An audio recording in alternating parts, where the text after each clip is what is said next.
Oke, siapa lagi sarapannya pakai apa? Putra, sarapan pakai apa tadi? Ikan. Mbak Selin, sarapan pakai apa? Nasi goreng. Kalau tadi Bu Anti sarapannya pakai ikan digoreng. Ya, kalau pagi sebelum berangkat sekolah kalian harus sarapan dulu. Biar nanti pelajaran di sekolah kalian punya energi buat bermain dengan Bu Anti, buat bersenang-senang dengan Bu Anti hari ini. Ya, Nana ya. Oke. Sekarang yang memimpin doa siapa ya? Oke, Litar ya. Oke, Mas, silakan dipimpin doa.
Penjajahnya ada Belanda, ada Jepang, ada Inggris, ya kan?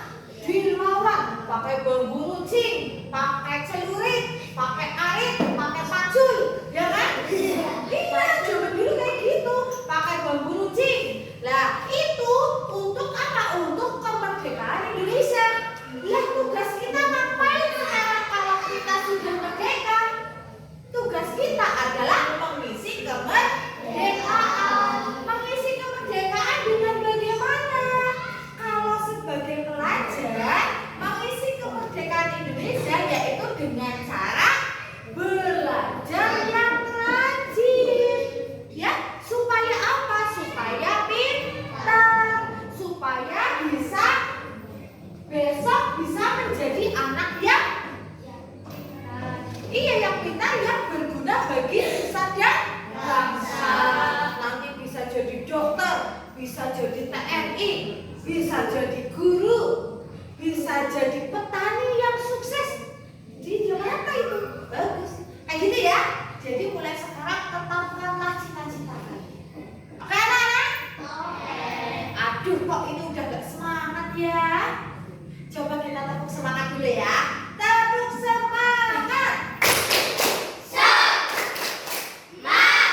boleh menjawab, boleh memberikan pendapat. Itu namanya aktif. Tapi bagaimana kalau mau memberikan pendapat? Tata caranya bagaimana? Harus tunjuk jari terlebih dahulu. Tidak asal langsung cempreng. Ya, paham? Yang kedua aturannya apa, Mas Putra? Iya, betul. Ya seperti tadi Bu Ati bilang, kalau mau memberikan pendapat harus tunjuk jari dahulu. Terus juga di kelas saat diskusi juga harus tertib. Tidak boleh ngomong sendiri. Tidak boleh ngomong sendiri sesuatu yang tidak penting, yang bukan dalam ranah diskusi. Paham anak-anak? Semangat untuk hari ini?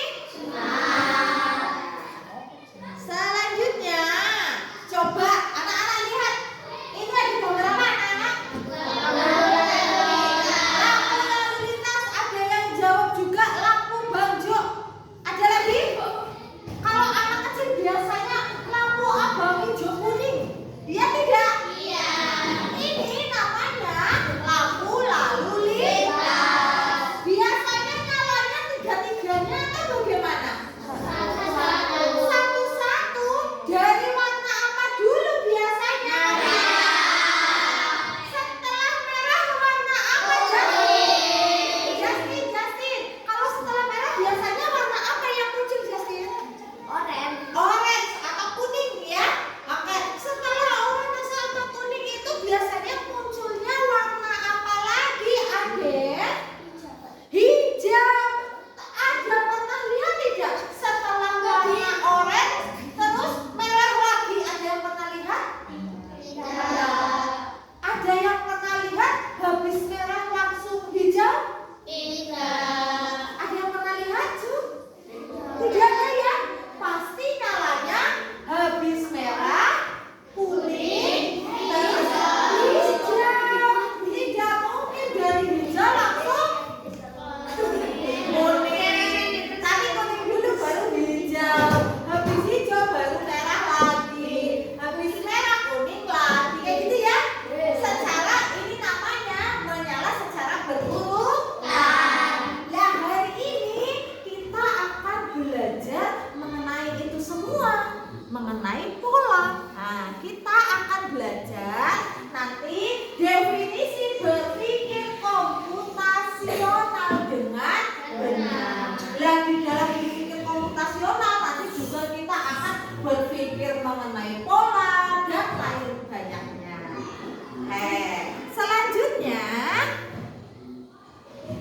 Bu Ati akan menjelaskan dulu apa itu berpikir komputasional. Berpikir komputasional itu adalah, Mas Putra kalau dibaca, Kemampuan mencari masalah dengan teknik berpikir seperti komputer. iya, kita menyelesaikan suatu masalah berpikirnya seperti komputer. Kalau komputer itu berpikirnya tidak ujuk-ujuk, tapi berpikir dengan komputer itu adalah berpikir secara sistematis, artinya berpikir secara bertahap. Dari sini dulu baru selesai yang ini, terus baru tingkat yang ini, baru tingkat lagi. Itu namanya berpikir sistematis atau berpikir komputasional.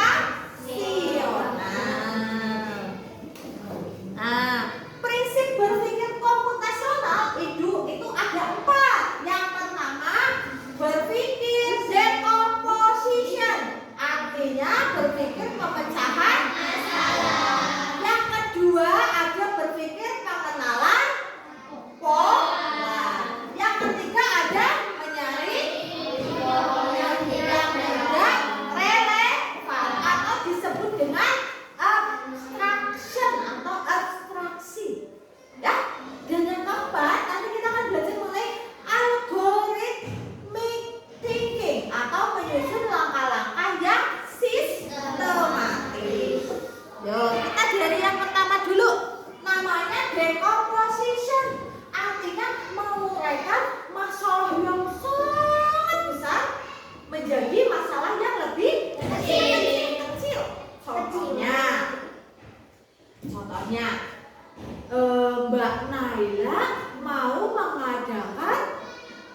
ulang tahun.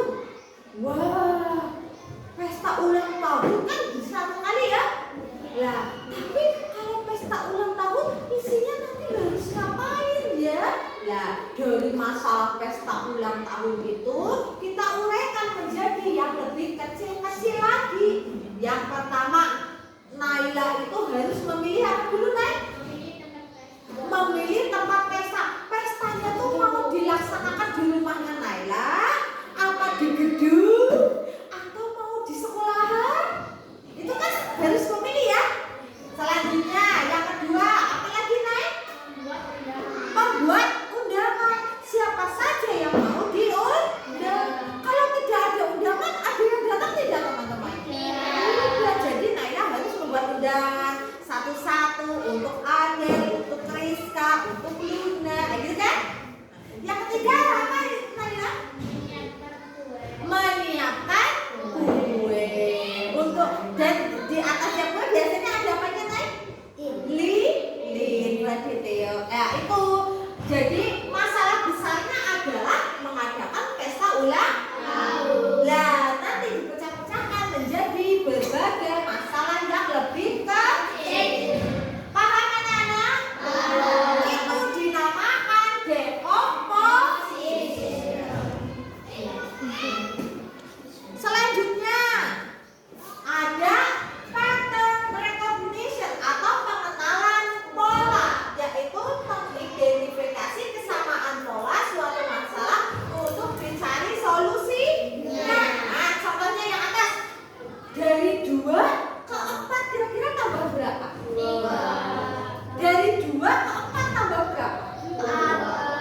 2. Dari 2 yang ke 4 kan tambah 2, iya tidak? Iya. Dari 4 biar 6 tambah berapa? 2. Dari 6 biar 8 tambah berapa? 2. Maka ini polanya ditambah berapa-berapa, anak-anak? 2. Jadi polanya itu adalah 2. Coba kalau yang bawah siapa bisa? Ya, Lita. Berapa Lita polanya? 3. Beri tepuk tangan untuk Lita. Dikasih apa? Dikasih B, kasih O, kasih B. Wow, keren. Wow, wow, keren. Iya. Yuk tebak lagi yuk. Ini adalah pengenalan pola yang menggunakan pola bentuk. Coba yang ini. Kira-kira kalau setelah persegi di sini ada apa? Lingkaran, betul. Yang nomor 2, setelah persegi panjang apa? Segi 5. Segi 5. 5. Ini 1, 2, 3, 4, 5. Segi 5. Ini namanya pola bentuk. Paham sampai sini? Selanjutnya, nah tadi ini ya di lampu merah ya, namanya pola warna. Kalau habis merah yang nyala adalah Kuning. setelah kuning yang nyala adalah setelah hijau yang nyala adalah merah. Setelah merah yang nyala adalah Kuning. setelah kuning yang nyala adalah Hijau. setelah hijau yang nyala adalah seperti itu terus. Itu namanya pola. Itu namanya pengenalan pola ya, anak-anak. Selanjutnya yang ketiga adalah abstraction. Siapa yang berani membacakan pengertian abstraction? Iya, Jerry, yuk silakan saja.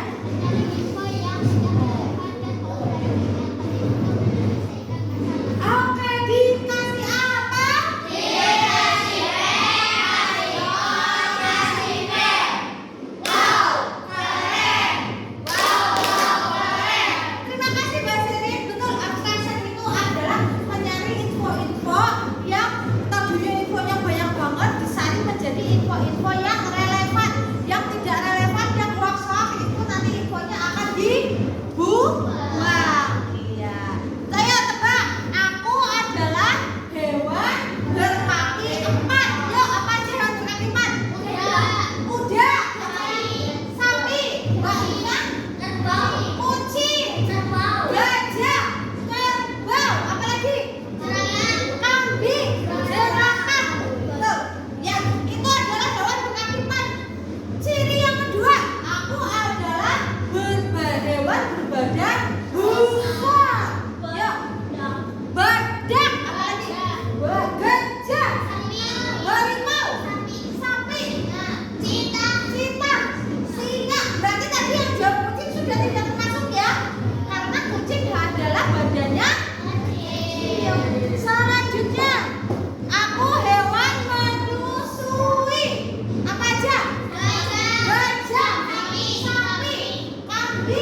Jawabannya adalah gajah.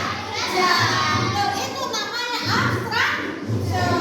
Yang tadinya infonya terlalu banyak, ada gajah, ada kuda, ada badak. Salah ciri-cirinya cuma hewan badan besar. Tapi ketika disebutkan ciri-cirinya mempunyai belalai, kuda mempunyai belalai tidak? Tidak. Sapi mempunyai belalai tidak?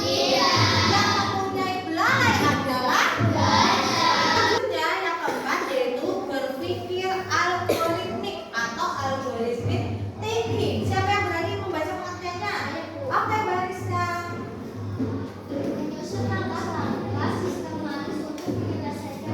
Iya, berpikir algoritmik yaitu menyusun langkah-langkah yang sistematis untuk menyelesaikan suatu masalah. Dikasih apa? Dikasih B, kasih O, kasih B. Wow, keren. Wow, keren. Ya, itu adalah berpikir sistematis ya. Contohnya, langkah-langkah membuat mie goreng. Yang pertama kita harus menyiapkan alat dan bahannya. Alat dan bahannya apa saja? Menyiapkan mie goreng, menyiapkan wajan, menyiapkan kompor, air, apa Mbak? Bumbu-bumbunya. Setelah itu langkah pertamanya adalah taruh wajan di atas kompor, kasih air, terus didihkan airnya dulu ya. Setelah airnya mendidih, buka bungkus minyak, masukkan mie di wajan. Nah, setelah itu kita tunggu 3 menit supaya minyak matang. Karena kita mau membuat mie goreng, maka setelah minyak matang harus disaring. Setelah disaring, minyak dimasukkan ke piring. Setelah itu kita sobek bumbunya dan taruh bumbunya di atas. Setelah bumbunya ditaruh terus kita aduk. Setelah diaduk kita sajikan. Ini siap dimakan, ya kan? Nah, selanjutnya kita akan bermain games. Gamesnya itu adalah menyusun pola. Nah, bagaimana sih caranya? Coba. Nih, di sini ada pola apa saja, Nana?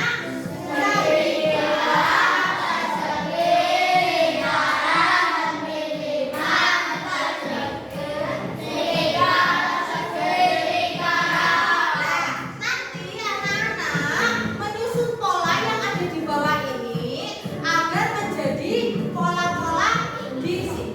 Paham anak-anak? Oke, siapa yang berani maju? Saya dulu. Oke, Justin dulu yuk. Wah, ini polanya banyak sekali ini. Yuk. Yuk.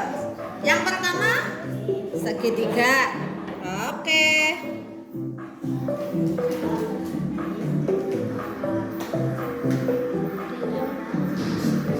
Iya, betul.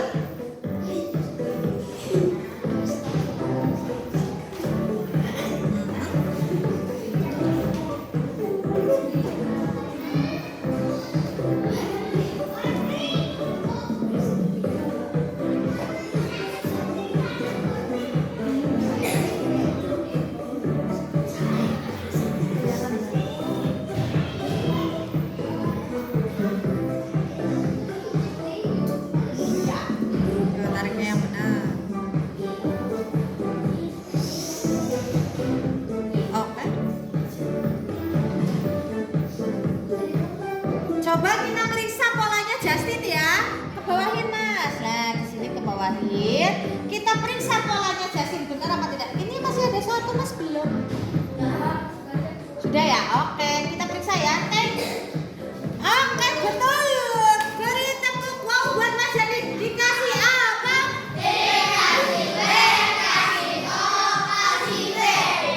Wow, keren. Wow, keren. Oke. Siapa yang berani mau maju lagi?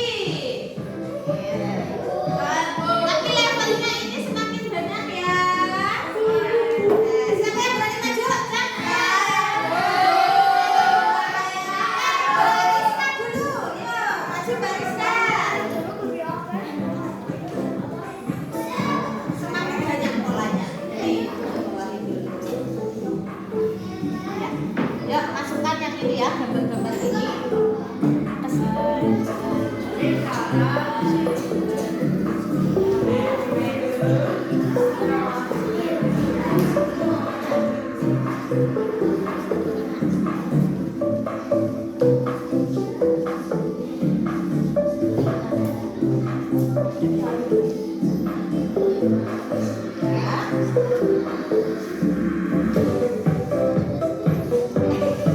Ya apa-apa, lanjutkan.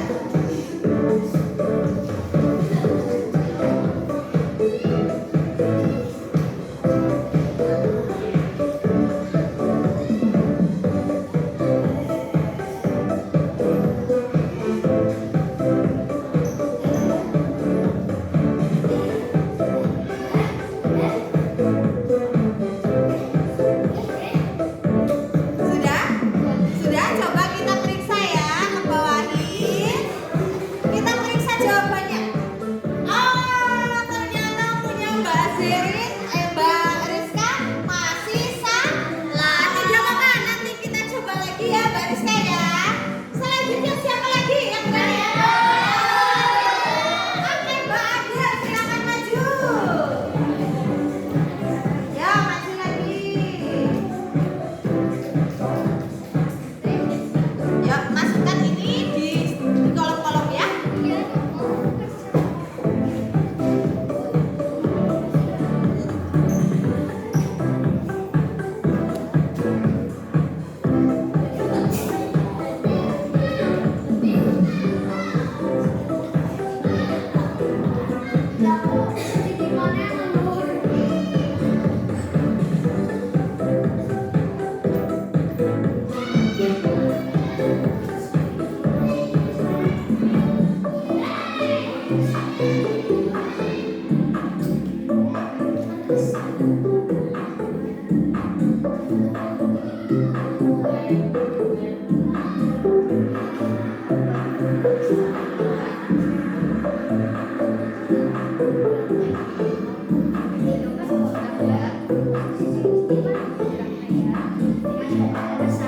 Ya, ini pola yang dibuat Mbak Adel ya. Coba kita periksa pola yang dibuat Mbak Adel. Benar apa tidak? Cek, cek, betul. Beri tepuk wow buat Mbak Adel. Dikasih apa? Dikasih B, kasih A.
mempresentasikan hasil diskusi kelompok kami mengenai susunan pola. Satu, pola berikutnya adalah lingkaran. Nomor 2, pola berikutnya adalah persegi. Nomor 3, pola berikutnya adalah ketupat. Nomor 4, pola berikutnya adalah segitiga. Nomor 5, pola berikutnya adalah persegi panjang. Demikian hasil kelompok kami. Terima kasih. Wassalamualaikum